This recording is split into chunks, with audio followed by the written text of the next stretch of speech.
para sa lagay ng ating panahon ngayong tanghali po ng December 9, 2024. Sa ngayon po ay patuloy pa rin na lumalakas ang bugso ng hanging amihan at ito ay patuloy pa rin na umiihip sa malaking bahagi ng Luzon, lalo na po sa silangan, at easterlies naman ang hangin na umiihip sa Visayas at may shear line o yung imaginary line ng hangganan ng malamig na hanging amihan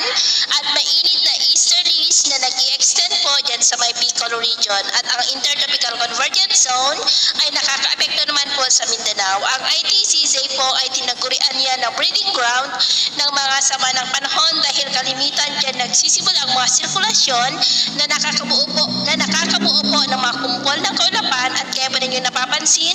meron na pong cloud clusters within that ITCZ, pero sa atin naman pong long range forecast maliban sa banta ng mga low pressure area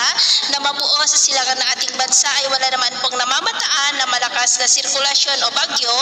na tatawid po dito sa ating bansa for the next 2 weeks. At sa lagay ng ating panahon,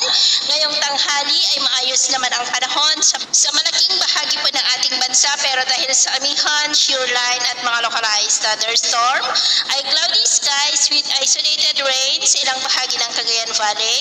ilang bahagi ng Cordillera, Calabarzon, Mimaropa, Bicol Region, ilang bahagi ng Panay Island, Cadiz, ilang bahagi ng Cebu, Tagbilaran, Leyte, Samar Provinces, ilang bahagi ng Caraga, Davao at Zamboanga. At sa susunod po ng mga oras ay patuloy pa rin ang cloudy skies with isolated rain sa ilang bahagi ng Cagayan Valley, Cordillera, Calabarzon, Bicol Region, Mimaropa,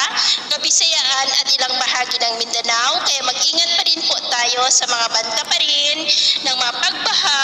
at pagguho ng lupa. At sa atin naman pong mga baybayin, dahil sa malakas na amihan ay bawal na muna ang papalaot sa silangang baybayin ng Luzon, kanlunang baybayin ng Luzon, seaboard ng Northern Cagayan, Babuyan Island Seaboard at Batanes Seaboard, dahil ang mga alon dyan ay posible po na aabot hanggang sa 6 to 14 feet. Kaya hanggat maaari ay iwasan na po muna natin ang papalaot dyan sa mga may kulay pula para mas makaiwas sa mga sakunang